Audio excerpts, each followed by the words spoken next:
你知道有种方法可以精准抑制癌细胞生长吗？它的成功的案例其实蛮多的，就全世界统计而言，大概30%到40%的病人可以得到完全缓解。今天邀请到精准医学的名医曾清源医师来告诉大家，体内癌细胞完全消失，甚至超过10年不复发，到底怎么做到？一起来了解一下。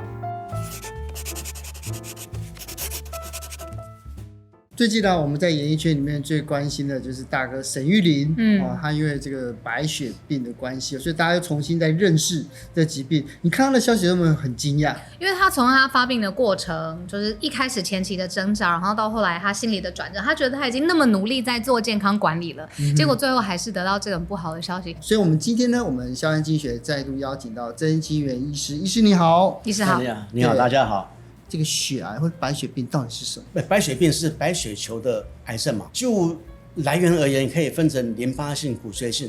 就快慢而言，也可以分成急性和慢性。急性跟慢性，所以22得4。那我们来看，急性淋巴性白血病是好发在儿童，是2到5岁。那急性骨髓性呢？这种白血病呢，好发在65岁以上的成人。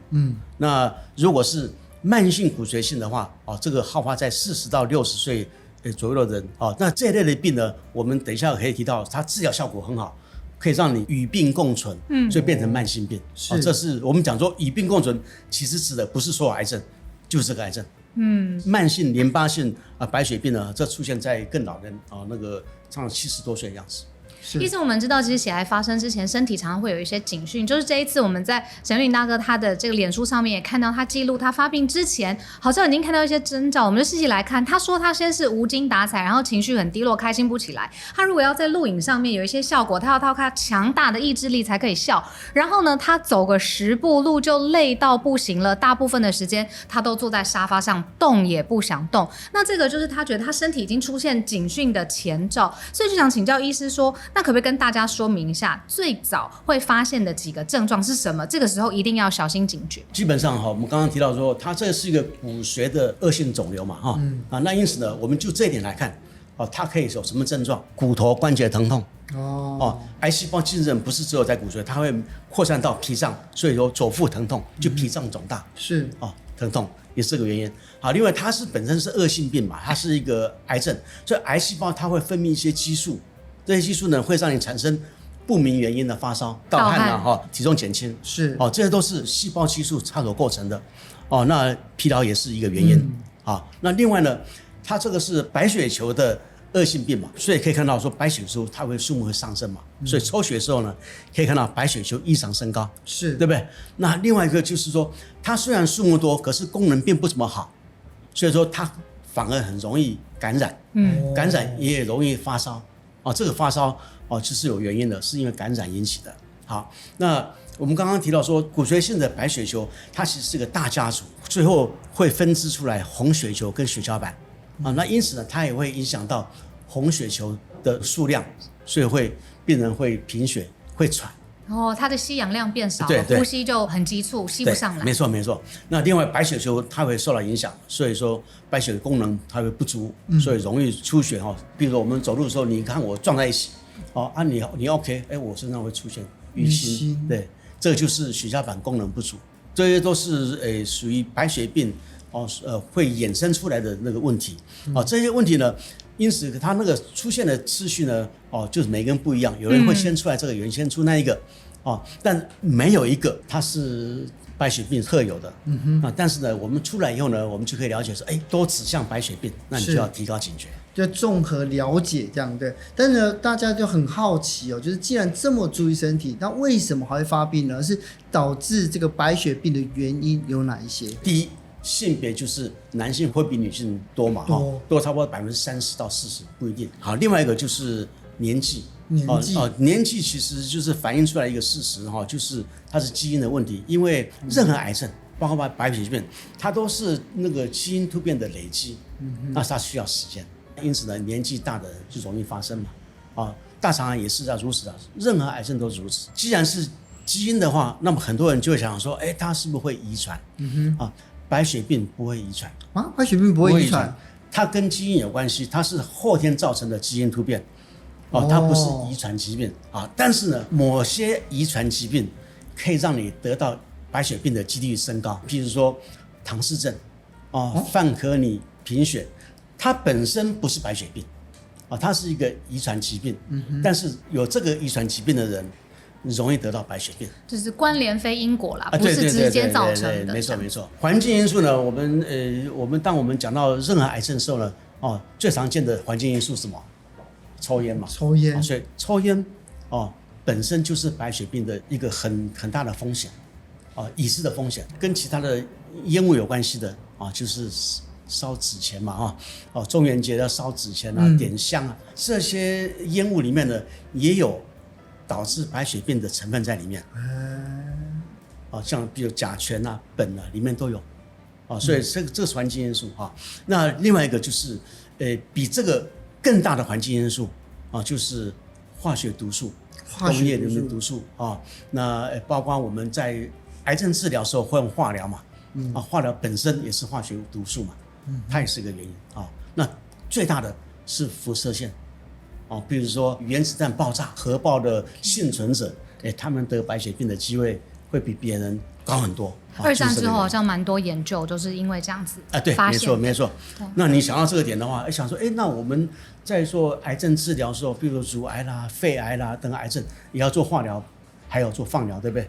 那个放疗本身也会引起白血病但是不能够因为有风险而放弃治疗，因为放弃治疗是马上会倒霉的事情。风险高不见得会得病嘛。一直我们在节目上面非常在意我们吃进去的东西，有些我们吃的东西就可以补足营养素。同时我们也想请教医师，就是说，那如果我不想要得到这样子癌症相关的风险，有没有什么东西是一定要避免，不要吃进身体里头？那首先就刚刚讲的因素，你要尽量避免，那些是非常强的因子。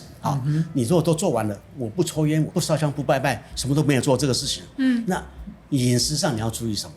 么？其实基本上是这样子有些化学毒素的污染。那化学毒素什么？就是我们这个看到的环氧乙烷。环氧乙烷是一个灭菌剂它可以杀细菌，也可以杀那些霉菌那因此呢，我们在食品的生产过程之中，会用这环氧乙烷去灭菌比如说坚果或者是干燥的食品，包括什么辛香料，所以辛香料会有嘛，对不对？然后你看泡面会有这些调味料嘛，也是因为这样子关系嘛，所以曾经就有发现说，韩国泡面可以发现有这个环氧乙烷嘛，对，原因是在这里。好，那除了这以外呢，还有一个，因为它可以灭菌，保健品跟益生菌的胶囊，对，因为胶囊制作好不能很脏对不对？就用这个灭菌。灭完菌以后呢，才装一些维他命才装一些东西给你吃嘛，对不对？你就吃进去了。医生这样不是很委屈吗？就是已经要做自己的健康管理了，想要去补充益生菌或者保健食品，但是又不能碰到这个有危险的胶囊，那要怎么吃？如果是国产品，因为台湾是禁用这个东西，所以台湾没有。国产的没有关系，但是是国外的话，就有可能会污染。那你怎么知道有污染？你就上食药署网站去查，你可以看到，冰淇淋受污染，这个冰淇淋就不要吃泡面受污染，这泡面就不要吃。所以多多关心这个官方的那个消息。我们已经知道发病的原因还有它的风险之后，因为其实每一年有47万人被诊断出来有白血病，但是呢，这个医疗的方式日新月异，可以请医师来帮我们介绍。所以目前有哪几种方式是我们常见的医疗方式呢？白血病的治疗跟其他癌症一样都是有化疗，也都有标靶药物。它唯一比较不一样的就是它会加上骨髓移植。白血病的化疗它是非常完备的为什么？因为其实癌症的化疗最先就是从白血病跟淋巴瘤开始的那个是很早以前，那个就是在2次大战之后对开始的。那因此呢发现说化疗治疗这个白血病淋巴瘤很有效，所以才推广到其他的肿瘤其他癌症所以说化疗部分是非常完整。好，标靶药物呢，就是说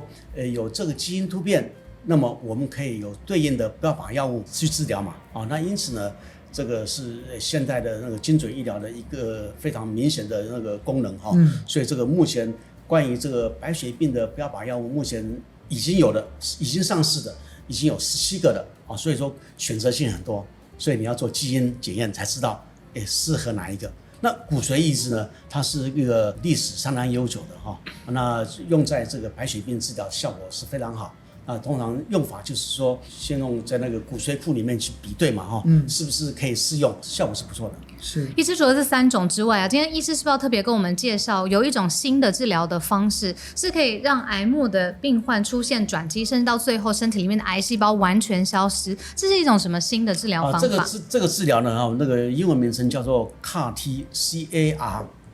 一个数再一个 T， 那个 T 是指 T 细胞的意思。我们自己人身上就有天然对抗癌细胞的嘛，那个不管什么癌细胞我们都有可以免疫细胞对抗。这个免疫细胞就是 T 细胞为主了但是呢，现在是白血病，你身上有 T 细胞啊，问题是说那个 T 细胞它不会去辨识得到这个癌症的白血球嘛，那因此让它错过了。那现在科学方法是说，把你身上的 T 细胞萃取出来，萃取出来以后呢，帮你做基因改造。我们讲的普通一点，就装上 GPS 的那然后呢，再把这个 T 细胞养很多，然后把它打回去。复制人军团对，没错。打回去以后呢，那个被改造的 T 细胞就会到处找到 GPS 的功能，对，找到这个癌细胞就把它杀死。所以说这个 CAR-T 呢，它效果好的时候呢，它可以让这个白血病呢得到完全缓解。完全的缓解是有这个功能。医师您说的这个 CAR-T 我就想到之前是不是有个案例是在台湾一个10岁的小女孩，我们就叫她婷婷好了，然后她是急性的白血病，那后来她接受这个 CAR-T 之后，她发生了什么样的转变？刚刚讲说有4种白血病嘛其实 CAR-T 最适合使用的就是急性淋巴性白血病那就是小孩子最多嘛那刚刚提到说，因为说那个 T 细胞它是免疫细胞，免疫细胞的好处就是它可以让疾病根治或者讲说完全缓解那因此像你刚刚提到的案例确实没错这个是 CAR-T 的一个非常成功的案例。其实 CAR-T 它的成功的案例其实蛮多的你刚刚讲是个案，就全世界统计而言，大概30%到40%的病人可以得到完全缓解。是，但会不会很贵？当然，这个是新的东西嘛新的科技效果这么好，那它确实非常昂贵那个费用可以到千万千万级，千万等级的对，因为我们刚刚听起来的话，就是等于就是把身体的 T 细胞取出来，然后去做洗脑改造，变成军队，重新让它回到战场里面去。但是大家还是好奇因为其实每一次曾医师来的时候，都跟我们提点，就是精准医学在癌症的治疗跟预防上面是非常重要的。之前我们提过非常多了，那在血癌上面我们可以怎么做呢？我们知道说精准医疗它的功能就是标靶药物，你说基因突变你可以选择什么药嘛？那另外一个就是说你在治疗了，不管是用化疗或者是什么疗法来治疗，那我们要知道说治疗效果如何，看它有没有剩余的癌细胞。这个时候呢，也可以用基因我们去测量说到底有没有残余的癌细胞。那因此说，你如果残余癌细胞都测不到了，我们就叫做完全缓解嘛。你如果测到了，我们就要想办法去维持治疗继续再治疗下去。今天非常谢谢医师，谢谢。